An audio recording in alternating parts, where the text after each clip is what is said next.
Tujye kugaruka ku mateka ya Kapiteni Traoré n'uburyo yisanze ku butegetsi, uburyo yahungabanyije inyungu z'abanyamerika n'abanyaburayi muri Burkina Faso, inshuro amaze kurokoka coup d'etat bivugwa ko zifitwemo akaboko n'abanyamahanga, imbwirwaruhame ze zikomeye kandi zikomeje gukongeza urubyiruko rwinshi muri Afurika, ndetse n'ibikorwa bifatika Traoré amaze kugeraho mu myaka igera kuri 3 amaze ku butegetsi.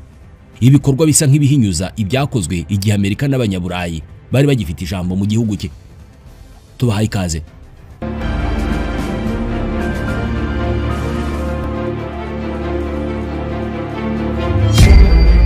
Kapiteni Ibrahim Traoré yatangiye kuyobora inzibacyuho muri Burkina Faso kuva mu kwezi kwa 9 mu 2022 ubwo yakuragaho ubutegetsi bwa Lieutenant Colonel Paul Henri Sandaogo Damiba. Uyu mugabo w'imyaka 37 y'amavuko avuka mu gace kitwa Bondoukoui, ni mu ntara ya Muhun mu burengerazuba bwa Burkina Faso. Akaba yarize amashuri yisumbuye ahitwa Bobo Dioulasso. Abanyamateka bavuga ko yari umunyeshuri w'umuhanga, akaba yarabonye impamyabumenyi y'ikiciro cya mbere cya kaminuza mu 2007, akomereza Ouagadougou mu murwa mukuru gushaka lisanse mu bya geology muri kaminuza ya Joseph Kizerbo mu murwa mukuru nyine. Yaje guhitamo kwinjira mu gisirikari aho gukomeza amasomo muri kaminuza. Mu 2010 yinjiye mu ishuri rya gisirikari ryitiriwe Georges Namoano Dopo, ryigisha abo ku rwego rwo hejuru mu ngabo z'igihugu. Mu 2012 ubwo yari avuye mu ishuri afite ipeti rya sous-lieutenant, Traoré yinjiye mu mutwe ukoresha intwaro ziremereye mu ngabo z'igihugu. Nyuma y'imyaka 2 yazamuwe mu ntera agirwa lieutenant. Yaherewe imyitozo muri Maroc mu bijyanye no gukoresha intwaro ziremereye n'ibikorwa bya gisirikare bibera ku butaka. Mu ngabo yigaragarije ahitwa Marcoy, ni mu gace gahuza umupaka wa Mali, Burkina Faso na Niger, ubwo yarwanyaga imitwe yitwaje intwaro igendera ku mahame akaze yitirirwa idini ya Islam no mu burasirazuba bw'igihugu muri Operation Otapuanu ni mu 2019. Traoré yabaye kapitene mu 2020. Abumwe muri ba ofisiye bakiri bato bahoraga bitegereza intege nke z'ababakuriye ku rugamba rwo guhashya imitwe y'iterabwoba. Mu kwa mbere mu 2022 yashinze umutwe ugamije kurinda igihugu atabiherewe uburenganzira na perezida. Uko amezi yagiye ashira niko abasirikari barushagaho kureba perezida Damiba ijisho ritari ryiza. Bitandukanye n'ibyo yari yarabijeje, nta kintu gifatika cyakorwaga ku rugamba. Abasirikari bakomeje guhura n'imbogamizi zikomeye zo kubona ibikoresho ndetse bakarushaho gupfusha abantu benshi ku rugamba. Mu minsi yakurikiyeho Kapiteni Ibrahim Traoré yagiye Ouagadougou mu izina ry'abandi batari bishimye, ajya kugirana ibiganiro na Paul Henri Sandaogo Damiba. Yamaze icyumweru asaba kubonana na president ariko ntiyahabwa igisubizo. Ibyo yabifashe nk'agasuzuguro gakomeye, bituma we n'aba ofisiye burungano rwe bahita biyemeza kugira icyo bakora. Ku itariki ya 30 y'ukwezi kwa 9 mu 2022 mu rukerera humvikanye urusaku rw'imbunda mu mujyi wa Ouagadougou. Ihirikwa ry'ubutegetsi ritangira ubwo. Mu masaha 48 yakurikiyeho Traoré n'abahungu be bigaragaje nk'abantu badafite ubwoba na buke kandi ko badashidikanya na busa ku gukina n'umuriro. Ku itariki ya mbere y'ukwa 10 bagiye kuri televiziyo y'igihugu bashinja Damiba ko yahungiye mu birindiro by'ingabo z'Ubufaransa gutegura igitero cyo kwihimura. Ubufaransa bwagerageje kubirwanya, ariko ibihumbi by'abaturage bihurira mu mihanda bagamije kwibasira ambasade y'Abafaransa na Institut Français. Traoré yafashe ubutegetsi morale ni nke cyane mu gisirikari.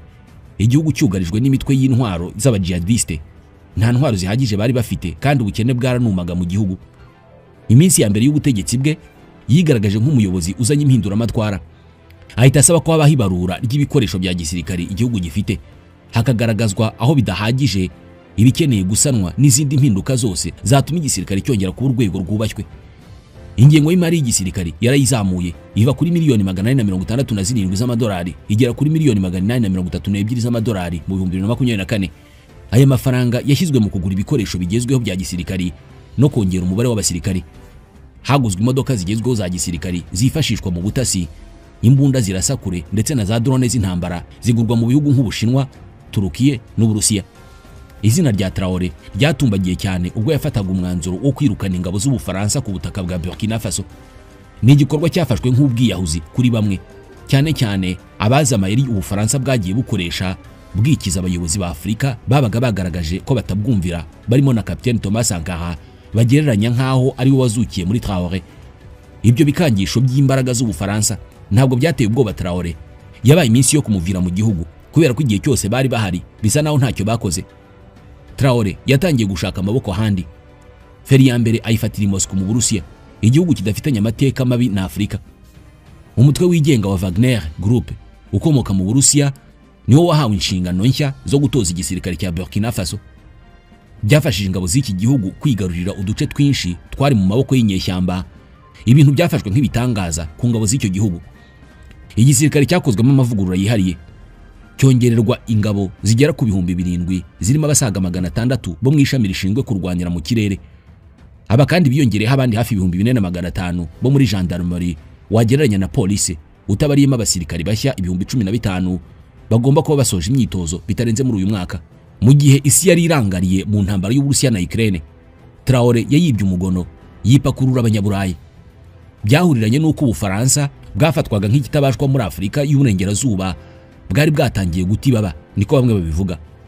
Byahaye umwanya Traore wo gushaka ibihugu bishya by'inshuti no kwirukana abanyamahanga ntacyo yikanga.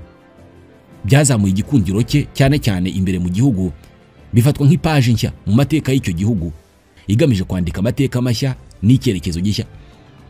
Nubwo Traore yakomeje kugaragaza imyumvire n'imikorere bidasanzwe henshi mu bayobozi ba Afurika, abamugenda runono bashaka kumuhirika ku butegetsi bo ntibabuze.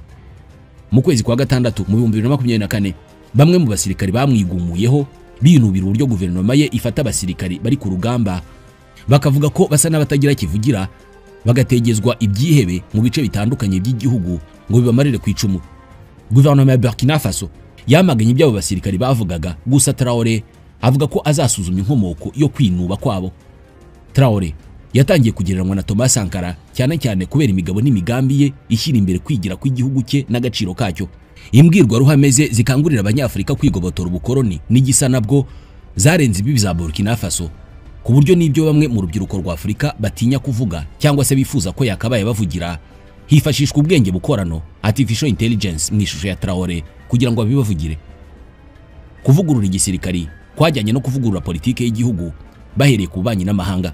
Burkina Faso Traore ayikura mu muryango w'ibihugu byo mu burengerazuba bwa Afurika CEDEAO, ayinjiza mu muryango mushya wa AES urimo ibihugu nka Mali na Niger, nabyo bitavugirwamo nyuma yo kugira abayobozi b'abasirikari. Ubu bufatanye bwa AES bwagize umusaruro mu guhangana n'ibitero by'abajihadiste, dore ko ari ikibazo bose basangiye mu myaka hafi 15 ishize. Icyakora urugendo ruracyari rurerure haba kuri Burkina Faso ya Traore ndetse n'ibindi bihugu bihuriye muri AES. Ibitero by'imitwe y'iterabwoba n'inyeshyamba biracyakomeje, utaretse n'ibibazo byo guhuriza bene igihugu bose ku cyerekezo kimwe. Abayobozi bo mu nzego nyinshi baracyafite imyumvire ya kera, haracyari ruswa, hari n'ibindi bibazo byinshi. Ni nacyo benshi bagitegereje gupimbiraho ubutegetsi bwa Traore, kubera ko ngo uwivuga agiye ku rugamba agenza gake kurusha uwivuga atabarutse.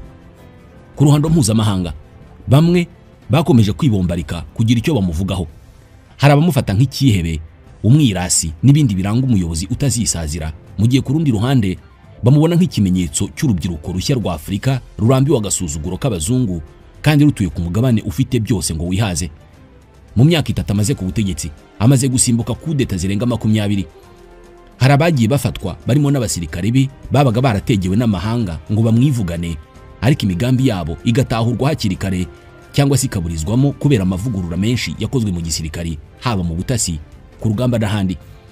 Mu bijyanye n'ubukungu kandi, Traore ntabwo yasigaye inyuma, kubera ko nk'umusaruro mbumbe w'igihugu cye wavuye kuri miliyari 18 na miliyoni 800 z'amadolari ugera kuri miliyari 22 na miliyoni 100 z'amadolari mu myaka 2 gusa. Yagabanyije imishahara y'abayobozi bakuru barimo abaministre n'abagize inteko ishinga amategeko, aho imishahara yabo yayigabanyijeho 30%, y'abakozi ba leta ayongeraho 50%, anishyura menshi mu madeni igihugu cyari gifite. Traore yatangije inganda 2 zitunganya umushongi w'inyanya ukagurishwa ku masoko mpuzamahanga, afungura ikirombe cya zahabu gifite ubushobozi bwo kwicukura hifashishijwe ikoranabuhanga rigezweho, kandi aharanira ko iyo zahabu itunganyirizwa imbere mu gihugu aho koherezwa i Burayi nk'uko byakorwaga mbere atarajya ku butegetsi. Ku butegetsi bwe hafunguwe uruganda rutunganya ipamba, ateza imbere ubuhinzi, akwirakwiza mu bahinzi imashini 400 zihinga n'ibindi bikoresho bijyana nazo. Ibi byongereye umusaruro w'inyanya uva kuri toni 315 mu 2022 ugera kuri toni 360 mu 2024.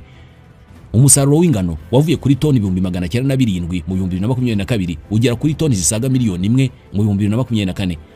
yategetse abacamanza guhagarika kwambara amakanzu n'ingofero byazanywe n'abakoloni, abashishikariza kwambara impuzankano yihariye igaragaza umuco n'ubusugire bwa Burkina Faso.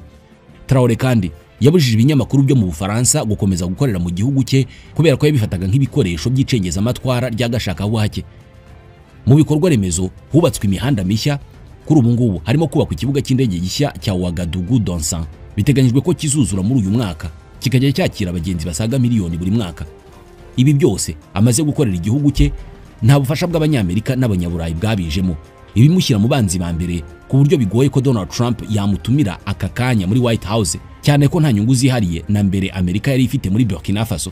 Icyakora imiyoborere ya Traoré ibangamiye abanyamerika kubera ko ituma hari ibindi bihugu bya Afurika Amerika ifitemo inyungu bishaka kwigumura bifatiye urugero ku byakozwe na Traoré.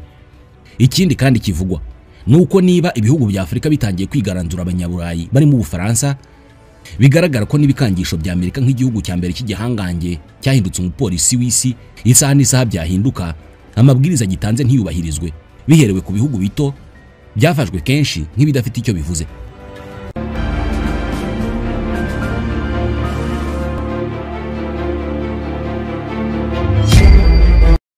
I don't want peace. I want problems always.